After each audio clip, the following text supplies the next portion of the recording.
Follow us sa aming bagong channel na Aswang Confessions. Kita-kits, don't forget Aswang Confessions.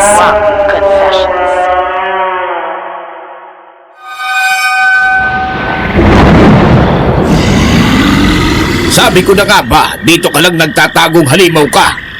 Hindi mo talaga kami matatakasan. Tay! Mag-iingat ka! Hindi ako kakayanin ng isang mahinang aswang na kagaya nito.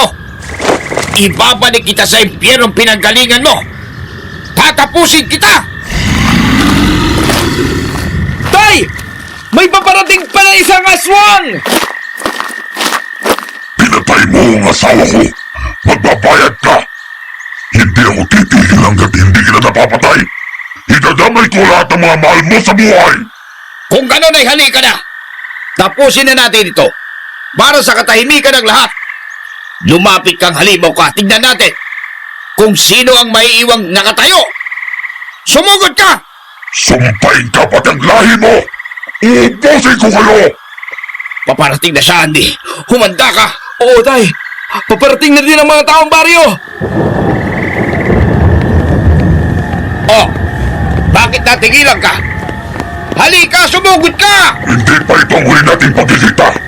Pagbabayaran mo ng mahal ang ginawa mo sa aking asawa. Ikaw at ang iyong pamilya ay hindi ko mapapatawad. Sa susunod nating pagkikita, ako naman ang hahalaka. Tay! Tumatakas ang aswang! Pabayaan mo na siya. Baka patibog lang yan. May isahan niya tayo.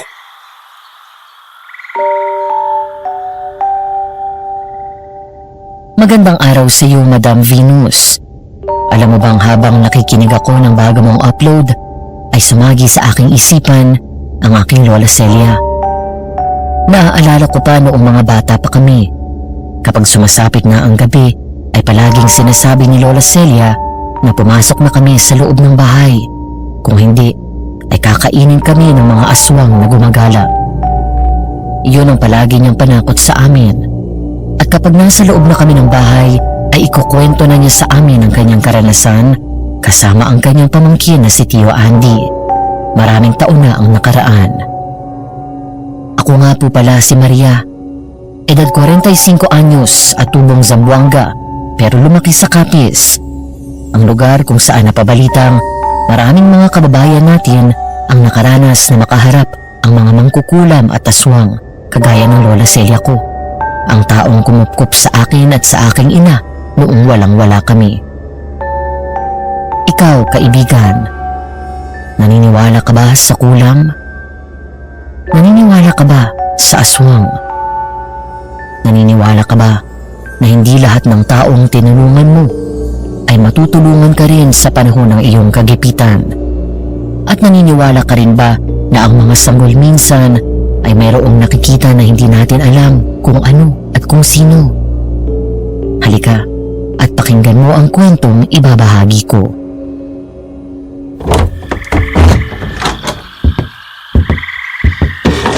Celia, maglagay ka nga ng mainit na tubig sa planggana para malinis itong mga sugat ko. Anak ko, kuya, kung gawa yan ng aswang, baka ma-infection ka. Ano bang nangyari? Napalaban po kami sa mag-asawang aswang. Yung isa napatay ni Itay. Pero nakalmot naman siya. Yung isa tumakas nang makita na paparating na ang iba pang mga kasama namin.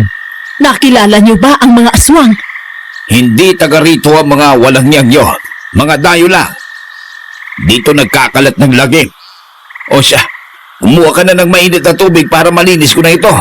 Magdala ka na rin dito ng asin at malinis na tela. Oo, sige, sandali lang.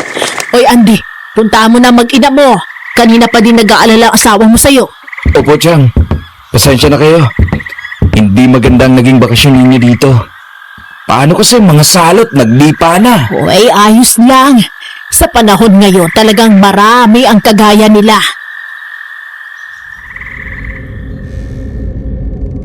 Kumuha ng mainit na tubig si Lola Celia at inilagay sa planggana.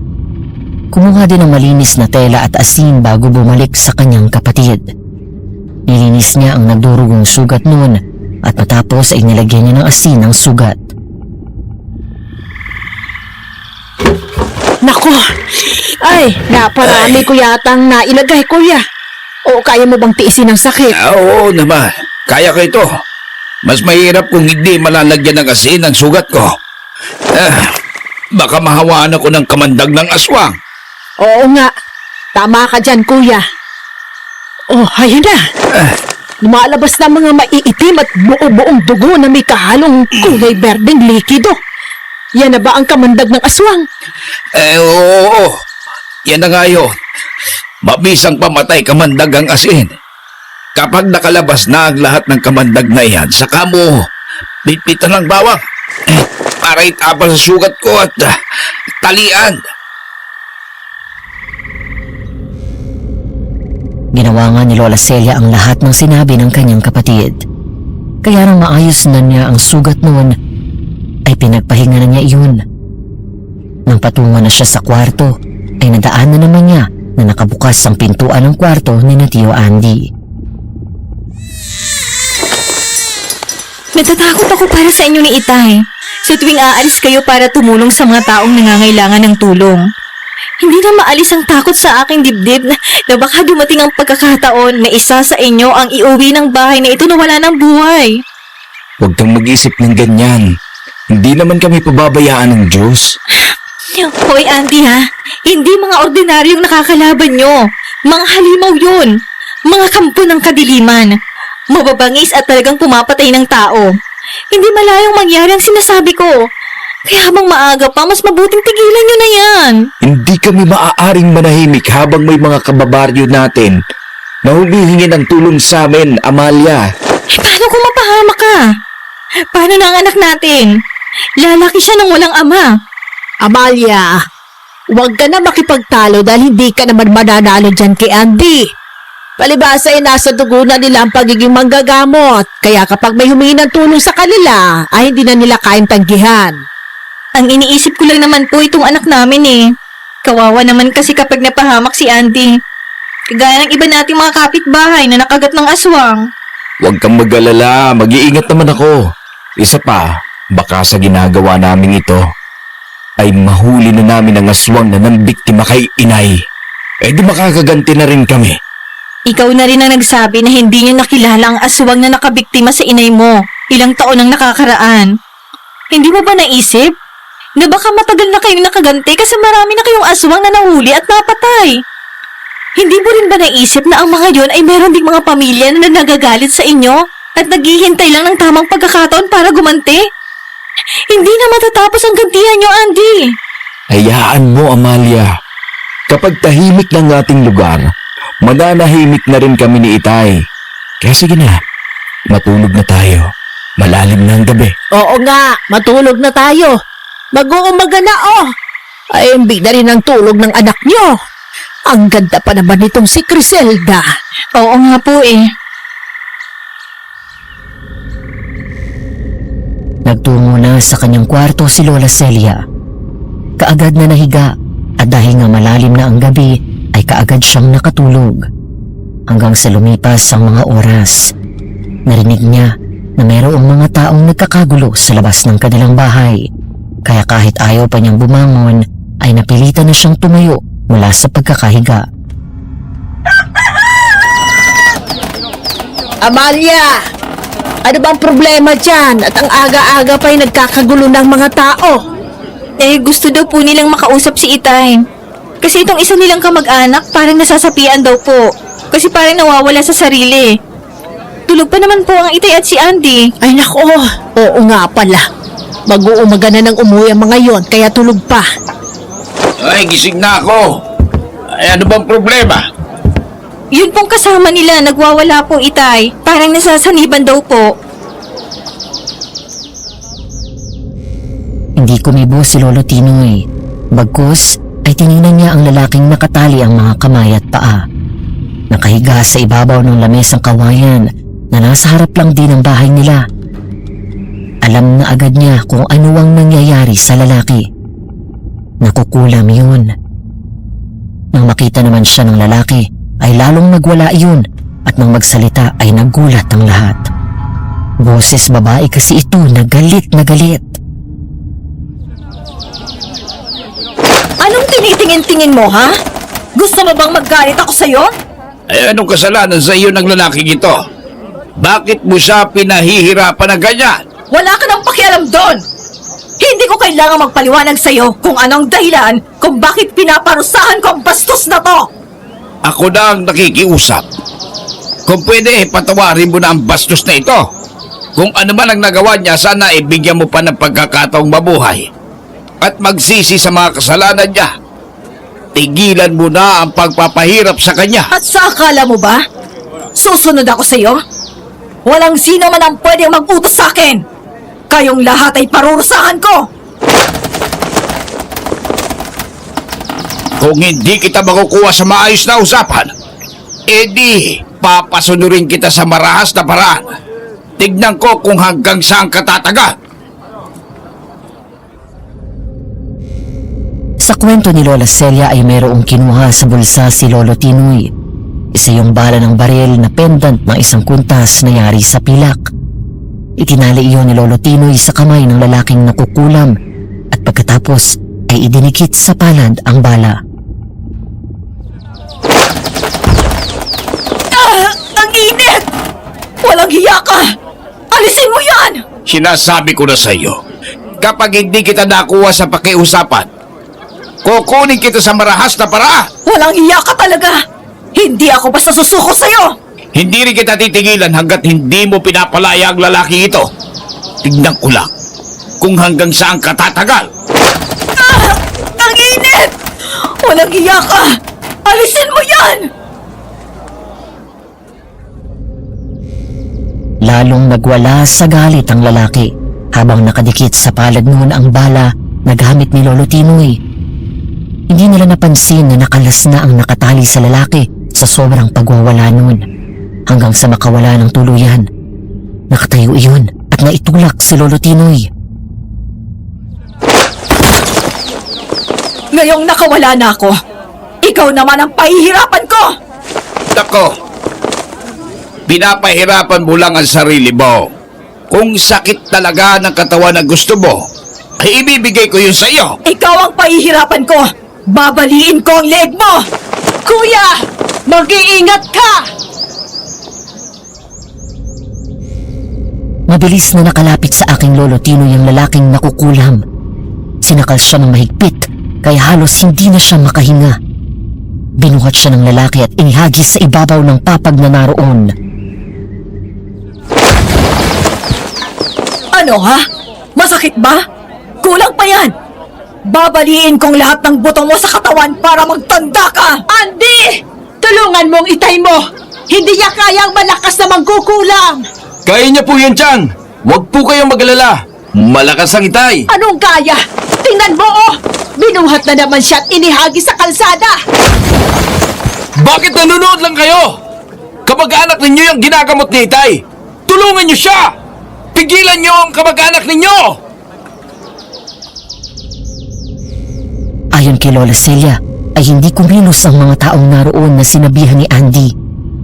Palibhasa ay natakot ang mga yun sa lalaking nakukulam, kaya sa halip na tulungan si Lolo Tinoy ay naglayuan pa ang mga iyon sa takot na sila ang pagbalingan ng lalaking nakukulam. Huwag mo na silang asahan, Andy! Ikaw na ang tumulong sa iyong itay! Yun nga po ang gagawin ko. Humanta siya sa buntot pagi na to. Istorbo ka sa pamamahinga ko. Tapusin na natin ito. Etong para sa'yo! Ah! Walang iya kang lalaki ka! Ikaw naman ang babalian ko ng buto! May sugat lang sa braso ang aking itay. Kaya ka nakalamang sa kanya. Pero hindi ibig sabihin ay panalo ka na. Parurusahan kita kung hindi mo pagkakawalan ng lalaking ito! Kwento pa ni Lola Celia, bago makalapit kay Tio Andy ang lalaki, ay magkakasunod na hagupit ng buntot pagi ang pinatama nito sa katawan noon, hanggang sa tinamaan sa mata. Dahilan para mapaatras ang lalaki. Natumpa ito sa bakod. Hindi na kasi makakita ang mga mata nun, lalo na nang ilang ulit pang tumama sa katawan ng buntot pagi at bawat pagtama ay nagiiwan ng latay. Nanalo ka ngayon, lalaki. Pero tatandaan kita. Magbabayad ka sa akin sa susunod! Sa susunod nating pagkikita, ay tatapusin na kita! Huwag mong patakasin, Andy. Dapat makilala natin ang magkukulang. Isang malakas na hampas pa ang ginawa ni Tio Andy sa lalaki. Nang tamaan niyon ay napasigaw ng malakas. Nagbalik na ang dating boses lalaki noon, kaya naman napangiting na upo sa upuang naroon si Andy. Ang lalaki naman ay nilapitan na ng mga kaanak noon. Bakit pinakawalan mo ang mangkukulam? Oo, Itay. Nakatakas siya. Inalis na niya ang kulam sa lalaking yon. Kung hindi lang masakit ang braso ko, hindi makakatakas ang mangkukulam na yon hanggang hindi siya namamatay. Alam ko kung paano siya hulihin. Yun po ang hindi ninyo pa naituro sa akin eh. Marami pang pamamaraan sa panggagamot ang kailangan kong matutunan. Ayon pa kay Lola Celia ay umalis na ang taong nasa harapan ng bahay nila matapos na gumaling na ang lalaki. Kaya naman pumasok na sa loob ng kanilang bahay ang mag-ama at bumalik si Tio Andy sa kanilang kwarto. Bakit hindi na naman maipintay ang mukha mo? Kailan ka kaya maniniwala sa mga sinasabi ko? Kailan mo pa ididilat yung mga mata mo, Andy? Hindi mo pa ba naiintindihan? Kayo na lang ni Itay ang palaging nalalagay ang buhay sa alanganin. Pero ang mga taong tinutulungan nyo, nakontento na lang sila sa panonood sa inyo. Dahil wala silang kaalaman para labanan ng mga mangkukulam. Natatakot sila, kaya hindi sila tumutulong. Andy, hindi lahat ng taong tutulungan nyo ay tutulong din sa inyo sa panong kailangan nyo. Hayan ang patunay. Kitang-kita na pero pilit kayo nagbubulag-bulagan. Tingnan mo nga. Kahit ang anak mo umiiyak at nag-aalala. Alam niya kasang nararamdaman ko. Nakilala mo akong ganito. Minahal mo ko na ganito. Bakit ngayon parang sumusuko ka na? Tama naman ang asawa mo, Andy. May katuwiran siya. Ganyan din naman ang inay mo noong nabubuhay pa siya. Nag-aalala siya dahil natatakot siya na may masamang mangyari sa akin. Gusto ko din doon na itigil ang ganitong gawain. Kaso, namatay ang iyong ina at sila ang may kagagawan. Pasensya na po kayo, Itay. Iniisip ko lang naman ang kinabukasan ng apo niyo. 7 buwan pa lang si Criselda. Hindi ko alam ang gagawin ko kung mapapahamak si Andy. Naiintindihan kita, anak. Sige, para sa ikitatahimik ng pagsasama ninyo ni Andy. Mula ngayon ay hindi ko na rin siya isasama sa mga lakad ko. Hindi ko na rin ipagpapatuloy ang pagtuturo sa kanya ng mga kaalaman sa paggagamot. Pero Tay, hindi ko naman kayo pwedeng pabayaan mag-isa. May edad na rin kayo. Anak, kung gusto mo ng payapang buhay, tigilan mo ang pakikialam sa gawain ng mga nilalang ng kadiliman. Pabayaan mo na ako, kasi ito na ang buhay ko. Tama ang itay mo, Andy. Kung yan lang ang makakapagpatahimik sa inyong pagsasama, o yun ang gawin nyo. Sige po, Chang. Criselda, anak, huwag ka nang umiyak. Susunod ang tatay sa sinasabi ng inay mo. Mula ngayon ay mananahimik na ako. Hindi ko na isusubo sa panganib ang aking sarili, ha? Nako, kuya, nagdurugo na naman yung braso mo. Mukhang napuwar sa kanina. Namamagana pala ng sobra. Kailangan mo yung ipahinga hanggang sa gumaling. Oo nga, malalim na ang mga naging sugat ko. Hirap ko nang maigalaw itong kanang braso ko. Parang may mga ugat na inamaan at naputol. Oo nga po, itay. Kailangan nyo na magpahinga hanggang sa gumaling yan. Nang mga sumunod na araw ay lalong namaga di umano ang sugat ni Lolo Tinoy sa braso. Kaya halos hindi na iyon makakilos. Hanggang isang gabi ay nakaramdam sila ng kakaiba sa paligid ng kanilang bahay. Ate, kunin mo ang buntot pagi. Bantayan mo ang mag-ina mo. Bakit po, Tay? Mayroon po bang problema?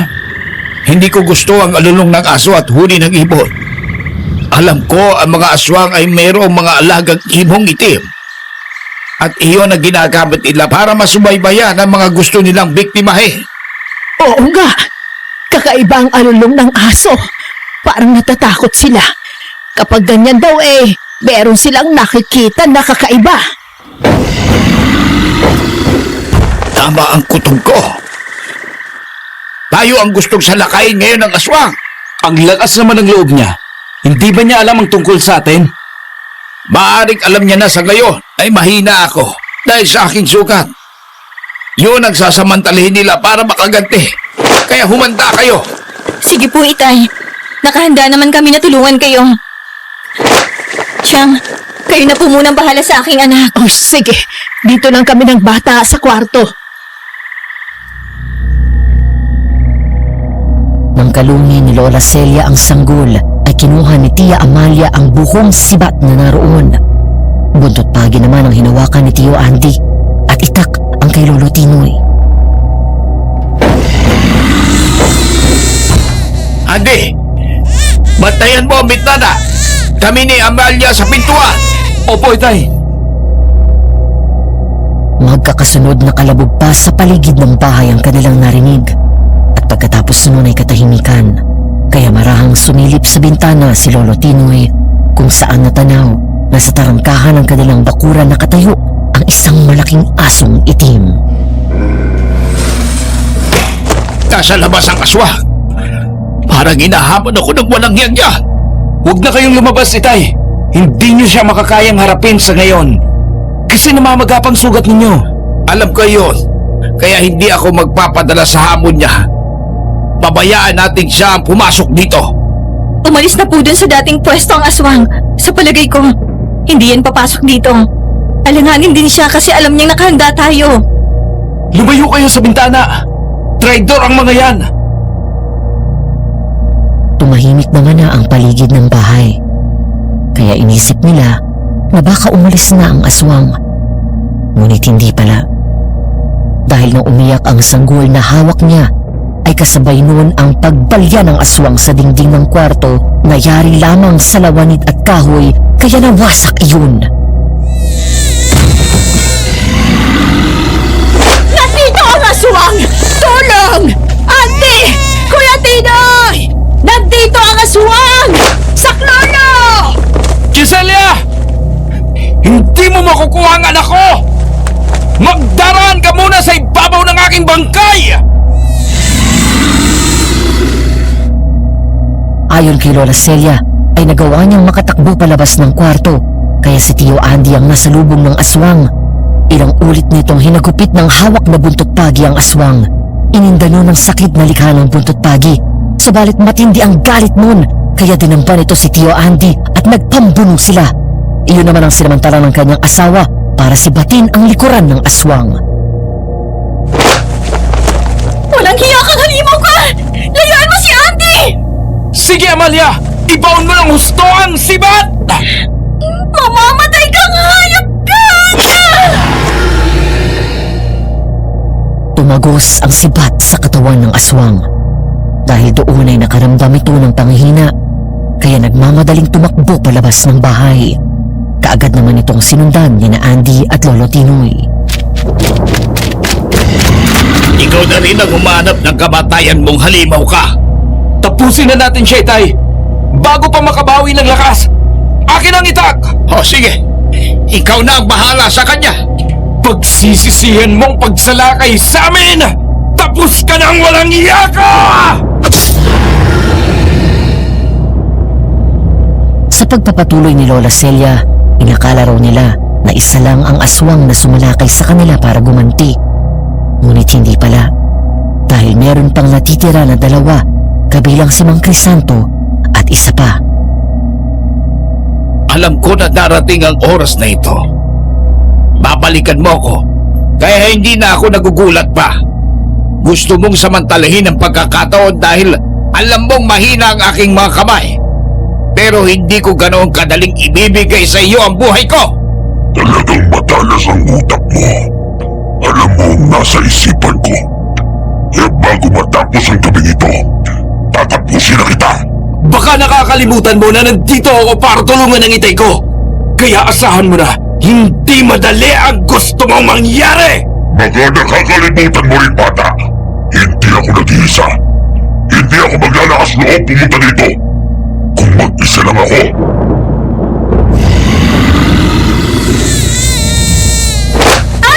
May aswang dito! Tulungan mo kami! Diyos ko po! Tulong! Mga kapitbahay, tulungan niyo kami! Andy, tulungan mo na ang asawa mo at si Tia Celia mo. Ako na ang bahala dito. Pero tay, hindi pa kayo lubos sa magaling. Mas kailangan ka nila doon. Sige na! Sa kwento ni Lola Celia ay narinig niya ang malakas na sigaw ni Tio Andy para humingi ng tulong sa mga kapitbahay nila. Subalit ang lahat ay natatakot na lumabas ng bahay at walang lumapit para tumulong. Kaya napilitan itong iwanan ng ama at pumasok sa loob ng bahay. Nang pagkakataong iyon, nakagat ng aswang si Tia Amalia. Amalia! Walang yakang aswang ka! Layuan mo ang asawa ko! Papatayin kita! Amalia! Naku po! Tulong! Hindi kita mapapatawad sa ginawa mo sa aking asawang hayop ka! Tikman mo ang talim ng sibat ko! Sige, Andy! Patayin mo ang halimaw na yan! Walang hiya yan! Walang puso! Hindi kita mapapatawad na halimaw ka! Mamamatay ka! Sa sobrang galit ni Tio Andy, ay ilang ulit na sinaksak nito ng sibat ang aswang hanggang sa mapatay iyon. Saka lang nilapitan ng agaw buhay na asawa. Amalia, lumaban ka! Dadalhin ka namin sa ospital! Huwag mo kaming iiwan ng anak natin! Ang aking anak, huwag mo siyang pababayaan. Kapag wala na ako, baka mahalin mo siya, Andy. Huwag ka magsalita ng ganyan! Hindi mo kami iiwan, di ba? Oo nga naman, Amalia. Lumaban ka. Kawawa naman ang iyong anak kung lalaki siyang walang ina. Salamat po sa lahat, Jesenia. Pero hindi ko talaga kaya. Andy, mahal kita. Amalia! Amalia!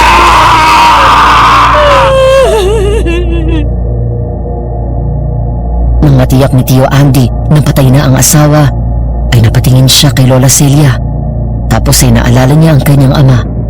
Kaya hinugot ang sibat sa bangkay ng aswang at lumabas ng bahay kung saan nakita ang matinding labanan ni na Lolo Tinoy at ng aswang.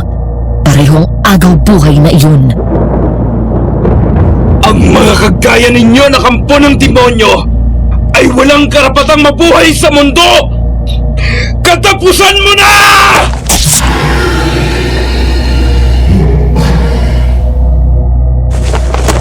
Andy, anak. Ito na yata ang katapusan ko. Mga kasama ko na rin ang inay mo. Tay! Nawala na si inay! Iniwan na din ako ni Amalia, pati ba naman ikaw? Maging matatag ka. Palagi sa hapon ng buhay, Andy. Mahalin mo ang apo kong si Griselda. At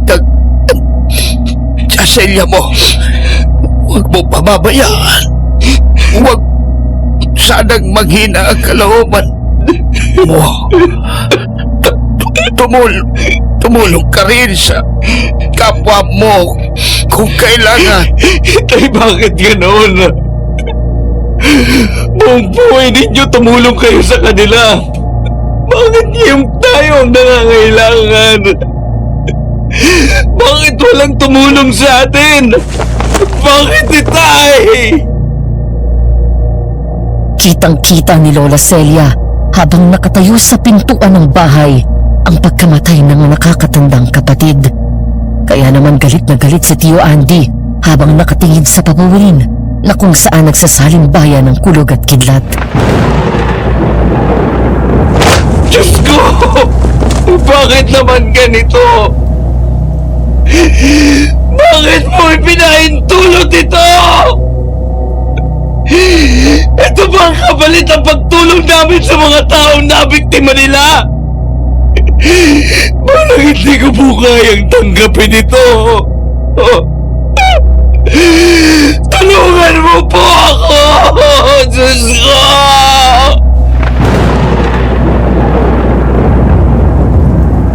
Kasunod nun ay bumuhos ang malakas na ulan. Parang nakadalamhati sa sakit ng kaloobang nararamdaman ni Tio Andy.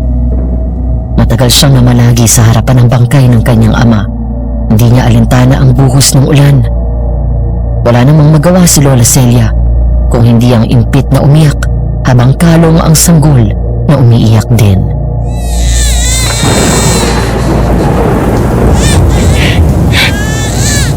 Tia Celia, ang itay ko. Wala na tayong magagawa pa, Andy. Ipasok mo dito ang itay mo. Masyado nang malakas ang ulan. Parang hindi ko po yata makakaya ito, Tia Celia.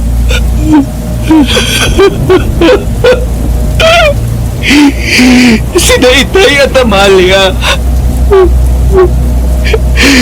Sabay nila akong iniwan. Kailangan mo maging matatag, Andy. Para na rin sa iyong anak. Kawawa naman itong si Casilda kung panghihinaan ka ng loob.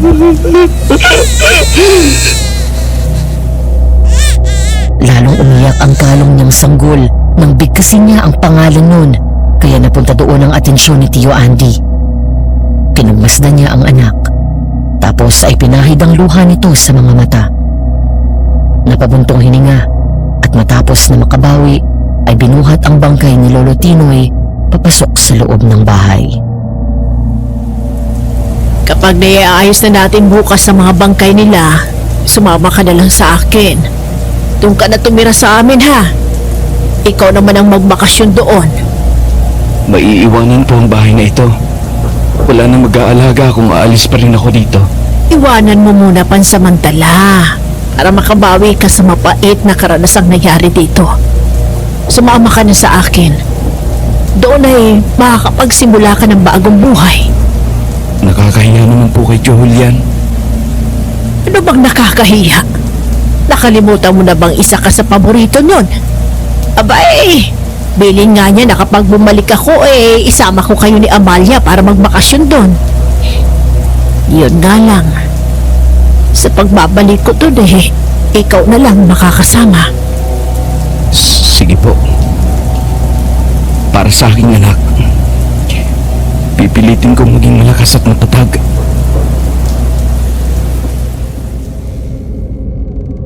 Nang sumunod nga na araw ay naghukay na si Tio Andy ng paglilibingan ng kanyang asawa at ama sa sementeryo sa baryo nila. Noon naman dumating ang ilang mga kapitbahay na lalaki para tulungan siya. Nahihiya ang mga yun na umaming natakot lumabas para tumulong, lalo na nang makitang nakahandusay na si Mang Tinoy. Pero waring bingi na siya sa paliwanag ng mga iyon.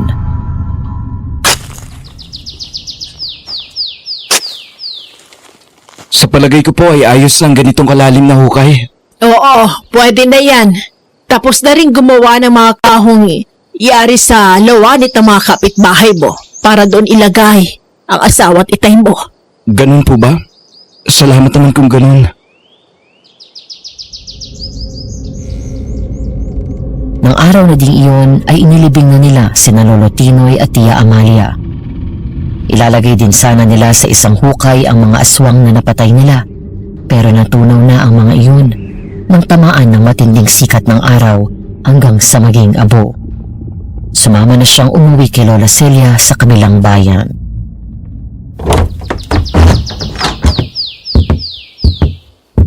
Hoy, Andy! Mabuti naman at pinagbigyan mo ang hiling ko na sumama ka kay Casilya mo. Pabalik dito. Halika, pumasok ka. Maupo ka dito. Oo nga po, Julian.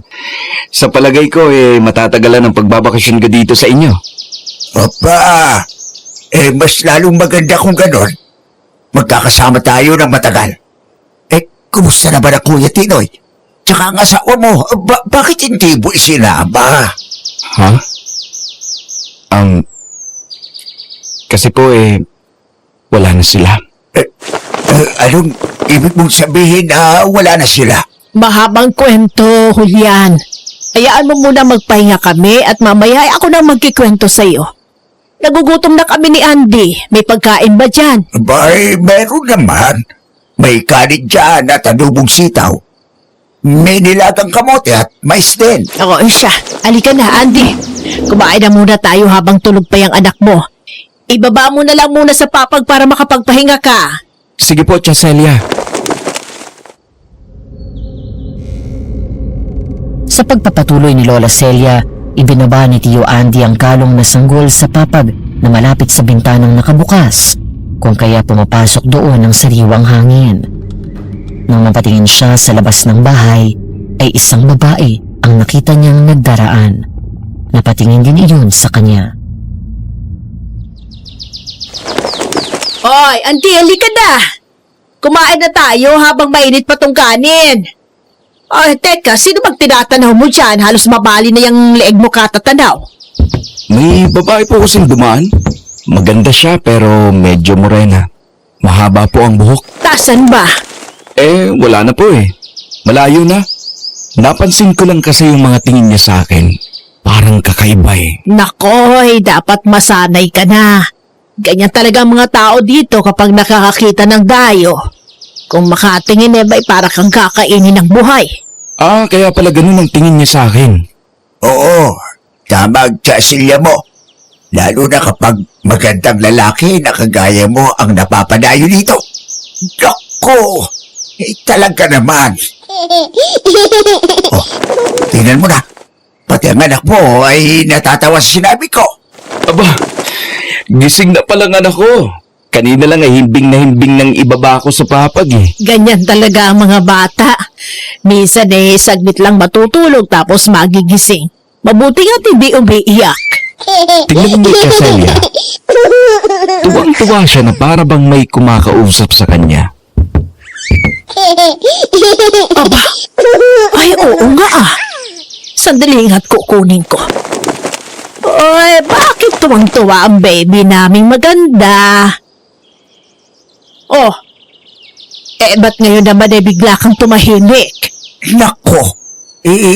Ayaw makita ang pagmumukha mo kaya biglang tumahimik. O tingnan mo, natulog ulit. Parang napagod ka tatawa, kaya natulog na. Oo nga po, natulog na ulit si Criselda. Siya, ilalapag na ulit kita ha. Matulog ka muna. At kami naman ang itay mo ay kakain muna.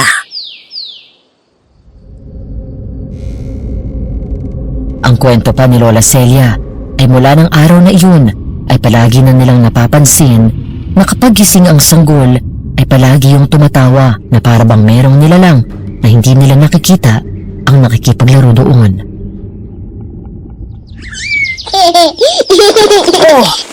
Ayun na naman ang anak mo, Andy. Panay na naman ang malakas sa pagtawa.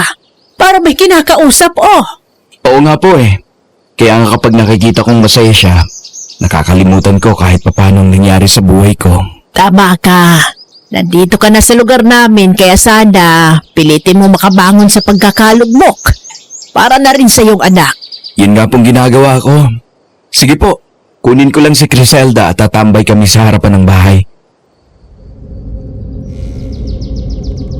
Kinalungan ni Tio Andy ang kanyang anak at naupo siya sa upuang kawayan sa harapan lang ng bahay ni Lola Celia.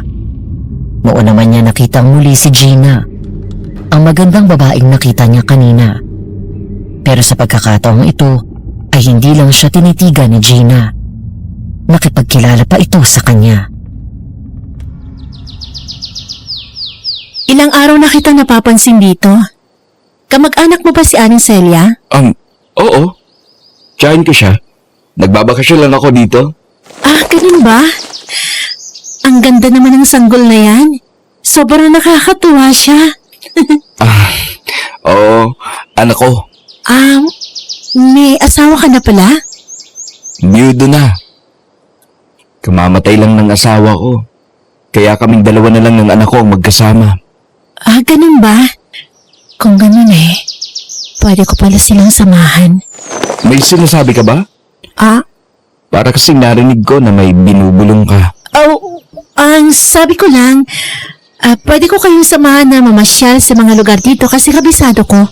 Ako nga pala si Gina. Andy naman ang pangalan ko. Salamat naman kung ganun, Gina. Palagay ko ay mawiwili akong magbakasyon dito kasi mababait ang mga taga rito. Hindi lang mabait, Andy. Mapagmahal din na kagaya ko. Aba, nandiyan ka pala, Gina. Bakit hindi ka muna tumuloy at nang makapagkape tayo? Naku, wag na po, Aling Celia. Napadaan lang po ako. Nakita ko lang itong mag-ama na nakatambay dito kaya nakipagkwentuhan ako. Nagkakilala na pala kayo. Opo, Chang. Siya yung sinasabi ko sa inyo na nakatingin sa akin noong unang araw na dumating ako rito. Oo, ganun lang talaga ako kapag may bago mukha dito. Alam mo kasi ang lugar namin minsan tahimik, minsan magulo, lalo na kapag merong bagong dating dito.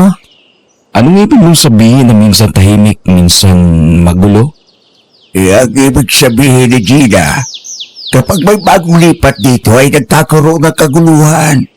Natatakot ang mga tao kasi lahat ng lumilipat dito ay namamatay sa hindi malamang kadahilanan. Katulad na lang nung mag-asawa doon sa dulo ng baryo ito. Yung babaeng buntis, dinugo at namatay. Yung lalaki naman parang natuklaw ng ahas, may kagat sa liig. Mahirap din po palang mabuhay ng tahimik dito sa lugar ninyo? Kagaya ng sinabi ko, kapag may mga bagong lipat lang nangyayari mga ganon. Kaya nung isang araw pa kita gustong sabihan na mag-iingat ka kasi bagong lipat ka dito. Magulo na sa lugar na pinanggalingan ko. Umalis ako doon para sana magkaroon ng katahimikan. Kaso lang mukhang malabo yata mangyari yon. Kung hanggang dito pala ay susundan ako ng kaguluhan. Base sa kwento mo, sa tingin ko ay aswang ang pumatay sa mag-asawa na yon. Yun din ang paniniwala ng mga taga rito. Aswang ang pumatay sa kanila. Hindi nila kabisado ang lugar na to kaya hindi sila naging maingat. Sinamantala yun ng aswang kasi nga walang nagbigay ng babala sa kanila. Hindi kagaya mo ngayon na makakapag-ingat ka na kasi nasabihan na kita. Salamat sa paalala, Gina. At iyon na nga ang naging simula ng palaging pagkikita ni Gina at Tio Andy. Lumipas ang ilang mga araw at linggo. Nahulog ang kalooban nila sa isa't isa hanggang sa maging magkasintahan sila. Kaya madalas na pumupunta sa bahay ni Lola Celia si Gina. Julian! Anong nangyayari? Bakit nagkakagulo ang mga tao? Si Baste, bigla na lang nagwala at nanghabol ng itak. Nababaliw na yata. Baka naman nalasing lang, Chong. Hindi yun umiinom. Sa tingin ko ay nakulang. Kasi ay wala na siyang kakilala. Pati nga yung anak niyang babae hinabol ang taga. Naku, pambihira naman. Pumasok na tayo sa loob. Baka pati ikaw habulin nun. Madamay pa to si Criselda. Oo nga, tayo na. Nagmamadali na silang pumasok sa loob ng bahay. Isinara nila ang pintuan ng bahay at sumilip na lang sa bintana para makita ang nangyayari sa labas. Noon lumapit sa kanila ang anak ni Mang Basti at humingi ng tulong. Pero umalis din kaagad nang makitang paparating na ang ama. Andy, hindi ba't marunong kang manggamot? Bakit hindi mo tulungan si Baste? Opo, Chong. Pero hindi po masyado kasi hindi na naituro sa akin ni Itay ang iba-ibang pamamaraan niya sa panggagamot. Kasi nga, ay ayaw ni Amalia. Gusto niyang talikuran ko na ang ganong bagay para mabuhay ng tahimik. Naku, sayang naman Andy. Kung natutunan mo sana ang panggagamot, edi sana matutulungan mo si Baste ngayon. Gina, buong buhay ni Itay ay inubos niya sa pagtulong sa aming mga kalugar. Pero nang kami na ang mangailangan ng tulong, pinabayaan naman nila kami. Kaya namatay ang Itay at ang aking asawa. Nakakalungkot dahil hindi pala lahat ng natulungan mo ay tutulungan ka rin. Pero maganda nga rin sana kung naturuan ka ng itay mo para sa mga ganitong pagkakataon, Andy. Nako, tahanan ako. Hindi na babalik sa dating gawain ng tatay, ha? Halika nga, pakis na lang ako. Sa kwento ni Lola Celia ay hinawakan ng sanggol ang mukha ni Tio Andy habang patuloy itong umiiyak. Nakita rin niya na parang natulala si Tio Andy habang nakatitig sa sanggol. Nang bitawan siya ng sanggol ay tahimik yung naupo sa silyang naroon. Andy, may problema ba? Ha? Wala, Gina. May naiisip lang ako. Chang, kalungin niyo nga po si Criselda at samahan ninyo ako sa labas. Pero kalong-kalong na siya ni Gina. Basta gawin niyo po yung sinabi ko. Gina, pakibigay nga kay Cheselia si Criselda. Tapos lumabas tayo ng bahay. Kukunin ko lang ang mga gamit ni Itay na naiwan sa aking pag-iingat. Nagmamadali di umano si Tio Andy na kinuha sa kwarto ang mga kagamitan sa panggagamot na naiwan ng kanyang ama. Buntot pagi at ang kwintas na mayroong bala ng baril. Matapos ay lumabas sila ng bahay. Nakita nila na tinataga ni Baste ang bawat bakod na madaanan. Manong Baste! Itigil mo na yan! Alam ko naman na hindi mo gusto ang ginagawa mo. Umalis ka sa daraanan ko! Makatagbasin ko ang leg mo! Kung gano'n ay kumpirmado nga na nakukulam ka. Hindi mo yan boses! Hoy! Pangit na matandang mangkukulam! Tigilan mo na ang ginagawa mo! Ayaw kong magkasakitan tayo! Palagi ka nalang nakikialam sa mga gawain ko. Hanggang dito ba naman sinusundan mo ako? Kung magsalita ka, parang nagkita na tayo ah. Saan dako at kailan? Ipapaalala ko sa'yo habang tinatagtad ko ang katawan mo! Galit na sumugod si Mang Baste. Magkakasunod na taga ang ginawa pero ang lahat ng iyon ay nailaga ni Tio Andy at minsan ay ginagamit niya ang hawak na itak para ipangsalag at ihampas ang buntot pagi na hawak naman ng kabilang kamay. Kaya ilang beses tinamaan si Mang Baste. Muli itong natumba sa bakod na kawayan ng tadsyakan ni Tio Andy. Walang hiya ka talaga! Nakakarami ka na ng kasalanan sa akin! Huhubaran na kita ng maskara ngayon! Malalaman ng lahat kung sino ka! Kaya kapag nakilala ka namin, yun na ang katapusan mo! Hindi mo yan magagawa! Tatanggapin kong muli ang pagkatalo ko sa'yo! Pero wag kang magsaya! Dahil darating din ang oras ng tagumpay ko! Tatakasan mo na naman ako! Hindi mo na yun magagawa ngayon! Halika dito! Itatali na kita para hindi ka na makawala!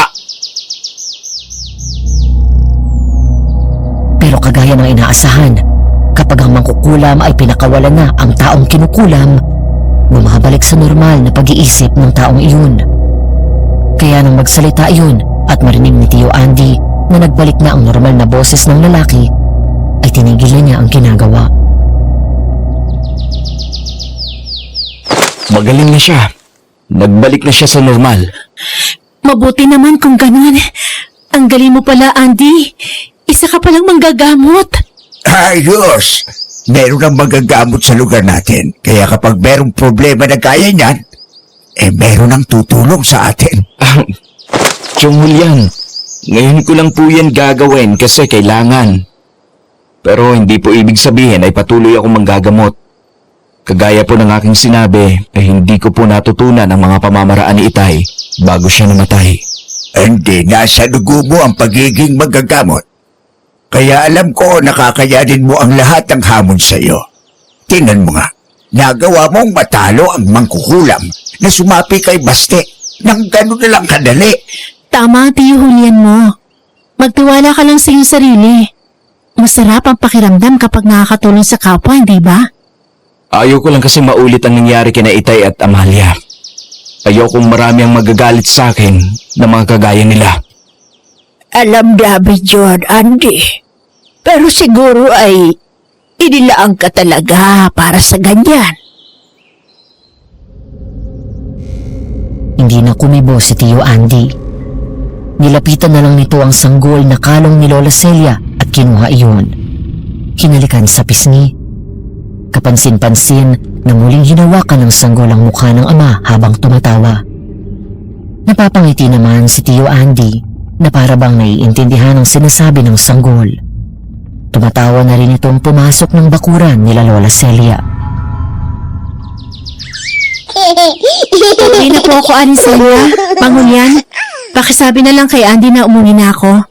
Nako, salamat Gina ha. Pasensya na kay Andy at iniwanan ka dito. Baka kasi nagugulahan pa si Andy. Kaya ganon. Naku, wala po yun. Sige po, uwi na ako. Baka hinahanap na po ako ng inay ko. Sige, mag-iingat ka!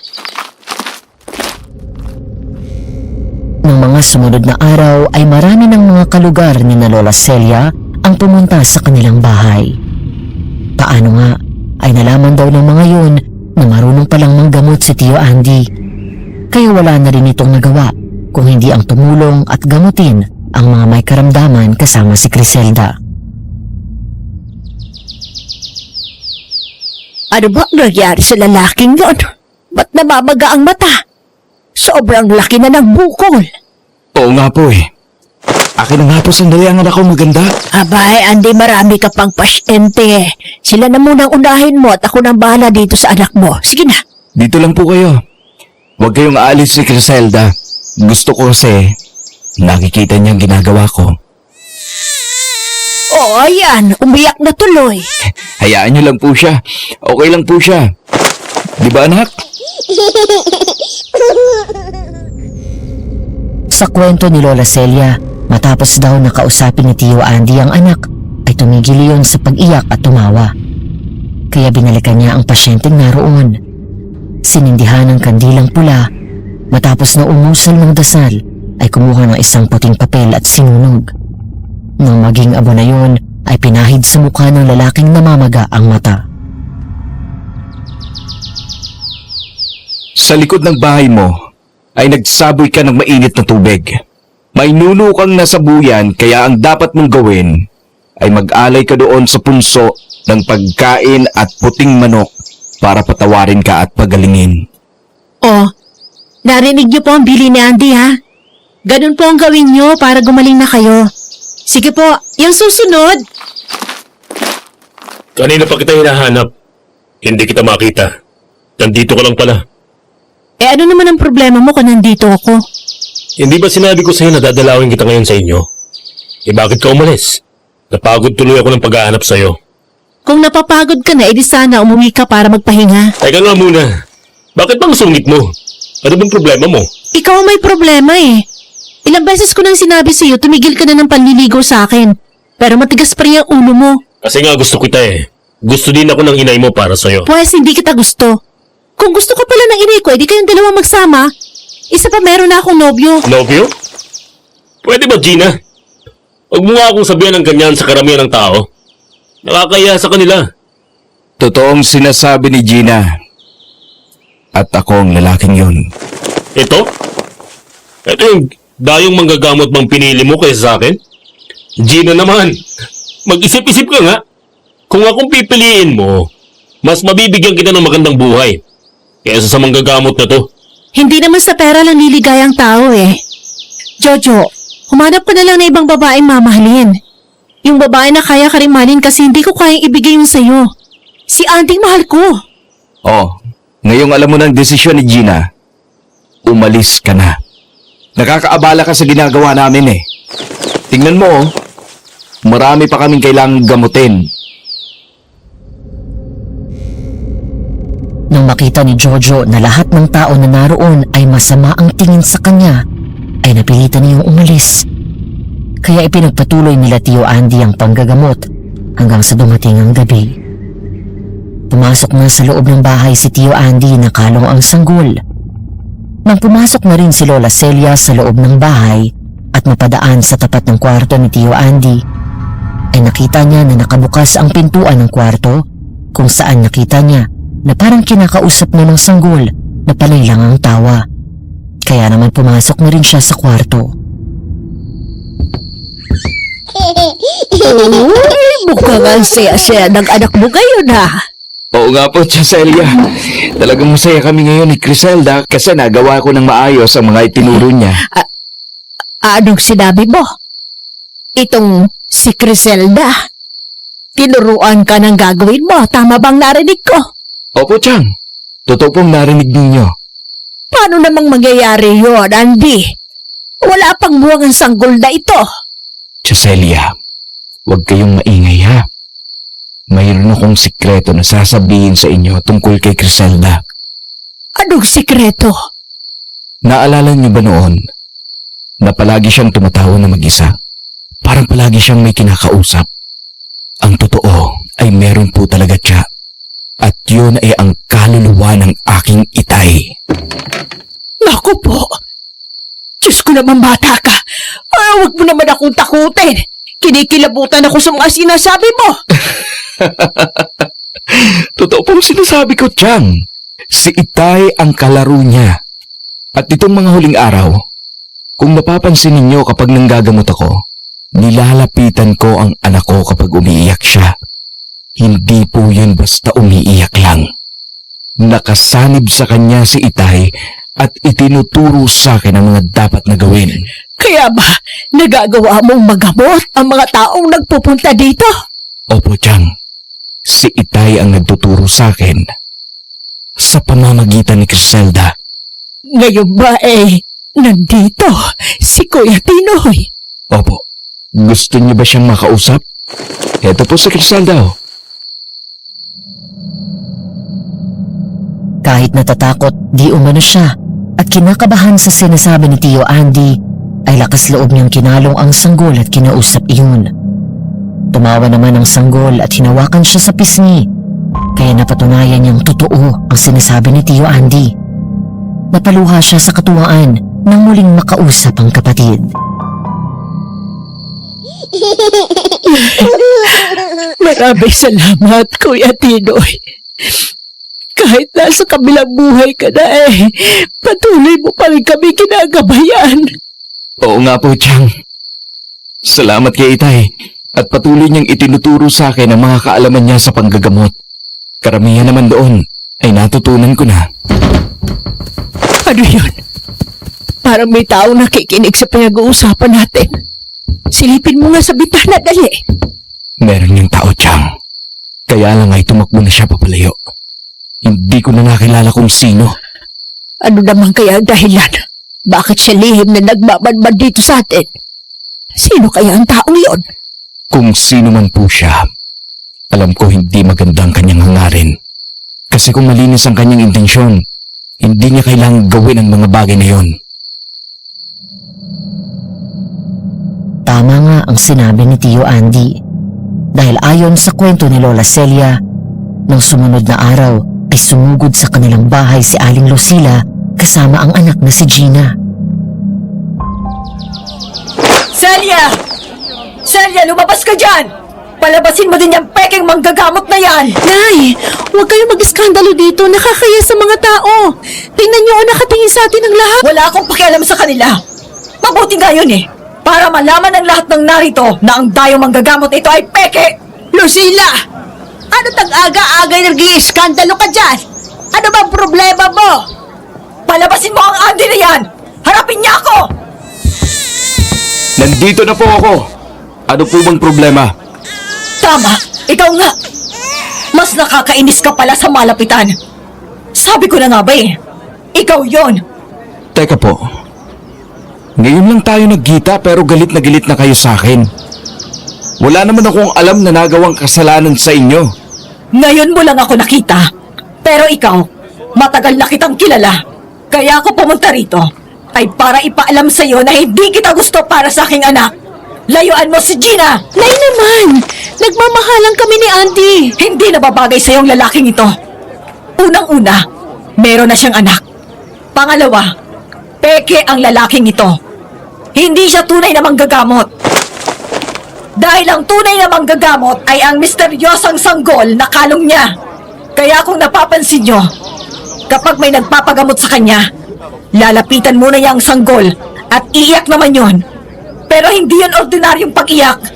Nagtuturo na siya ng gagawin. Tama si Aling Lucila. Peke ang lalaking yan. Kitang-kita ko habang kinakausap niya ang sanggol. Narinig ko rin nang magtapat siya kay Aling Celia. Kaya kung ako sa inyo, umuwi na kayong lahat. Jojo, isa ka pa! Pwede ba? Huwag ka na makigulo. Iba talaga ang nagagawa ng inggit. Ano, Jojo? Alam naman nating lahat na gusto mo si Gina, pero dahil sa pamangkin ko ang binahal ni Gina, ay kung ano-anong kwento ang ginagawa mo. Sige nga, anong magagawa ng isang sanggol para manggamot? Sino ba ang gumagawa ng pamamaraan para mapagaling ang mga taga rito? Hindi ba si Andy? At kung totoo man ang sinasabi mo na yon, paano magiging peke ang isang taong nakakapagpagaling ng may sakit? Peke siya kasi dahil sa sanggol. Kaya siya nakakapagpagaling. Kahit ano pang dahilan mo, Julian, ayoko pa rin sa pamangkin mo para sa aking anak. Kaya kung ako sa'yo, payuhan mo na yan na layuan ang aking anak. Sa bagay na yan ay hindi ako pwedeng makialam. Sila lang ang nakakaalam ng kanilang mga damdamin at wala akong nakikitang mali doon. Dalaga ang anak mo at Euro naman ang pamangkin ko. Mahal ko po si Gina. Kahit anong mangyari, hindi ko isusuko ang pagmamahal na yon.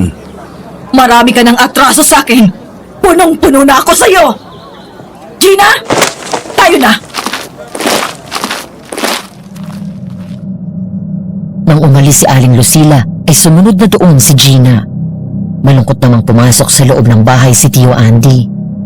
Ayon kay Lola Celia, ay maghapon siyang nagkulong sa kwarto at hindi ng gamot.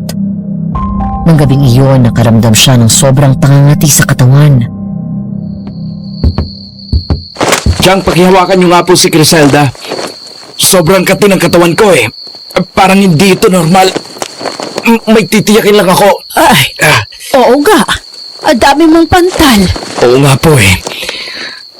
Nahubad ko kasi kanina yung kwintas na may palawit na bala. Naligo kasi ako.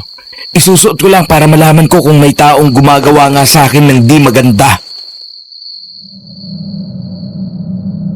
Ayon kay Lola Celia, ay kaagad nga isinuot ni Tio Andy ang kwintas kung saan ay naramdaman na uminit kaagad yun. Ibig sabihin ay mayroong kumukulam sa kanya. Kaya kaagad niyang nilabas mula sa kahon ang mga kailangan para kontrahin ito. Itay, nandito ka ba sa katawan ng anak ko ngayon?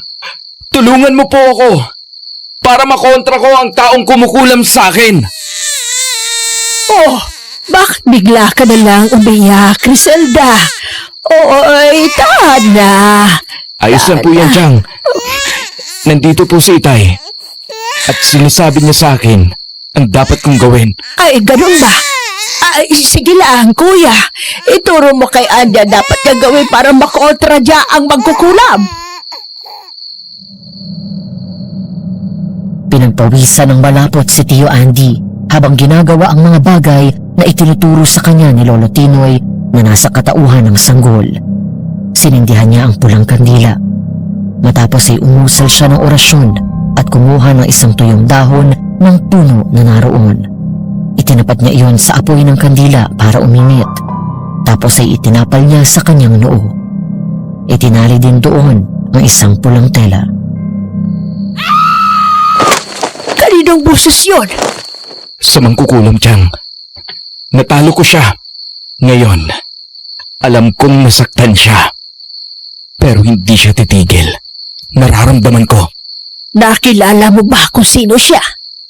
Hindi po eh. Magaling siyang mangkukulam. Hindi siya basta nagpapahuli. Kaya mahirap siyang makilala. Ay, anong nangyayari sa'yo, Julian? Bakit nagwawala ka dyan? Magaling ang pamangkin mo. Nagawa niyang makontra ang kulam ko dahil sa sanggol na yan. Kaya dapat lang na mawala ang bata na yan para wala na rin magawa ang pekeng manggagamot na yan. Diyos ko! Julian! Ay, labanan mo ang magkukulam na kumokontrol sa katawan at isipan mo! Maawa ka sa apo mo! Huwag mong sasaktan ang sanggol na ito! Wala na kayong magagawa. Nasa ilalim na siya ng aking kapangyarihan. Kontrolado ko ng katawan at isipan niya. Ayon kay Lola Celia, nagulat siya nang makita na may hawak na malaking kahoy na pamalo ang kanyang asawa at sinugod siya para saktan ang sanggol na kalong niya. Pero tinulungan sila ni Tio Andy. Ito ang sumalag at makipagbuno kay Lolo Julian. Chong! Ayaw kong saktan kayo. Kasi alam kong hindi ninyo gusto ang ginagawa ninyo. Pero sana ay labanan mo ang mangkukulam. Sige! Saktan mo ko! Bakit, ha? Natatakot ka bang masaktan ang tiyuhin mo? Wala ka talagang puso. Alam mo na hindi ko siya masasaktan. Kaya siyang ginamit mo para saktan kami ng anak ko. Chang! Lumabas na kayo ng bahay, dali! Humingi kayo ng tulong! Kwento pa ni Lola Celia ay itinulak ni Tio Andy si Lolo Julian palayo, saka ito tumakbo palabas ng bahay. Inakay nito si Lola Celia para matakasan ang nagwawalang asawa. Sige, takbo! Takbo hanggang sa may lupa! Hindi ko kayo titigilan! Mga kapitbahay! Tulong! Tulungan niyo kami! Awatin niyo si Julian! Tayo na po! Tumakbo na tayo! Kailangan niyo munang magtago at gagawa ko ng paraan para mahuli ko siya nang hindi ko nasasaktan. Oo, Andy.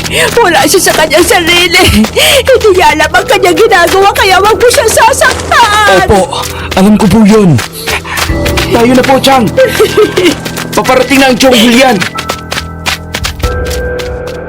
Patuloy silang tumakbo sa kadiliman ng gabi na tanging ang liwanag ng buwan ang kanilang tanglaw. Panay ang sigaw niya at hingi ng tulong sa mga nadadaanan nilang bahay. Pero ni isa man ay walang lumabas para alamin kung ano ang nangyayari sa kanila. Hanggang sa makasalubong nila ang isang malaking aso na isa palang aswang. Sasamantalayin ko ng pagkakataon para tapusin ka.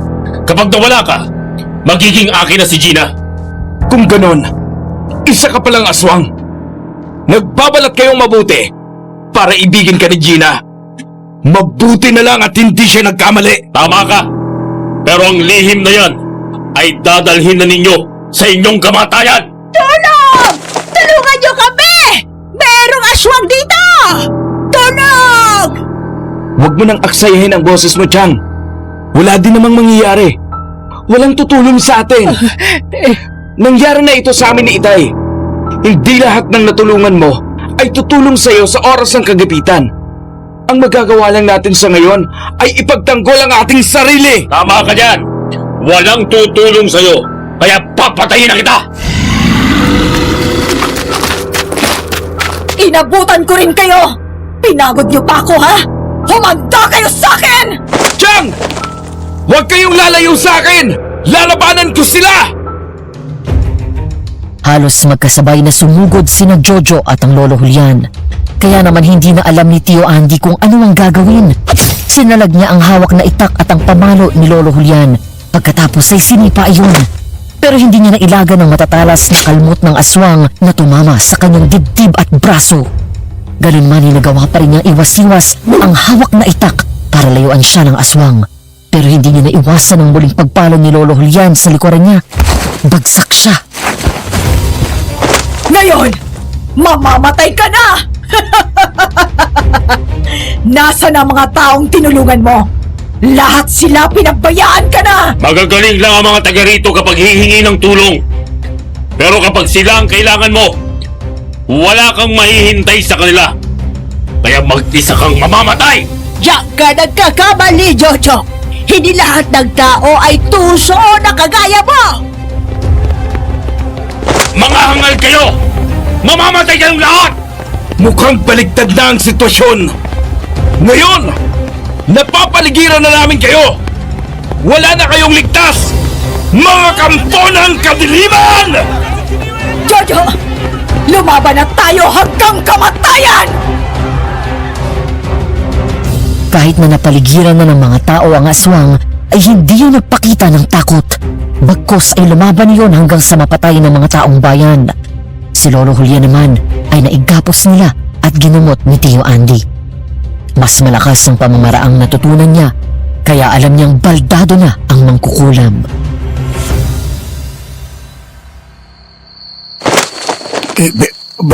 Bakit ako nakagapos, Andy? Pwede ba ang kalagad niyo ako? Nako, magaling na nga ang asawa ko. Ikaw naghayahan. Julian. Ako nga ito. Ano ba? Bakit ako nakagapos? Anong nangyari? Nakulam po kayo. At nakontrol po niyo ng isip at katawan ninyo. Muntik niyo na kaming mapatay, pati si Criselda. Naku, pasensya na. Hindi ko alam ang nangyari. Sa tuwa ni Lola Celia ay niyakap na lang ang asawa. Nang sumikat ang araw ay dumating si Gina. Umiiyak yun na humingi ng tulong kay Tio Andy dahil mayroon daw sakit ang ina na si Aling Lucila. Kaya naman kaagad na sumama si Lola Celia sa bahay ni Gina at doon nila nalaman na si Aling Lucila ang mangkukulam.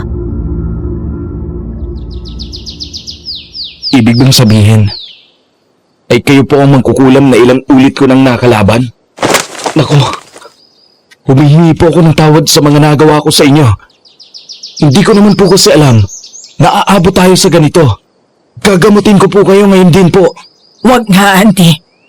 Suko na rin naman ang katawan ko. Siguro ito na rin ang kabayaran sa lahat ng mga kasalanang ginawa ko. Ngayon ko lang naisip na mabuti kang tao. Dahil ilang beses tayong nagkalaban. Pero hindi mo ako tinapos. Sana'y patawarin mo ako sa mga ginawa ko. Magkaiba man po tayo nagdahilan kung bakit nagagawa natin ang mga bagay na yon, ay gusto ko lang pong sabihin na ang panggagamot ay armas, hindi para makipaglaban, kung hindi para tumulong sa nangangailangan. Kaya kapag napagaling ko na ang mga nabiktima ninyo, hindi ko na iniisip na gantihan pa kayo o patayin. Talagang mabuti ang iyong puso. Ngayon, ibibigay ko ang basbas ko sa iyo para alagaan mo ang aking anak na si Gina. Mahalin mo siya, Auntie. Gusto ko ring sabihin sa iyo na walang alam si Gina sa mga ginagawa ko. Inay, gagamutin kayo ni Andy. Gusto ko pa kayo makasama na mahabang panahon. Gina, anak, patawarin mo ako. Mula ngayon, hindi na ako tutol sa pagmamahalan mo. Mabuting tao si Auntie. Kaya mahalin mo siya.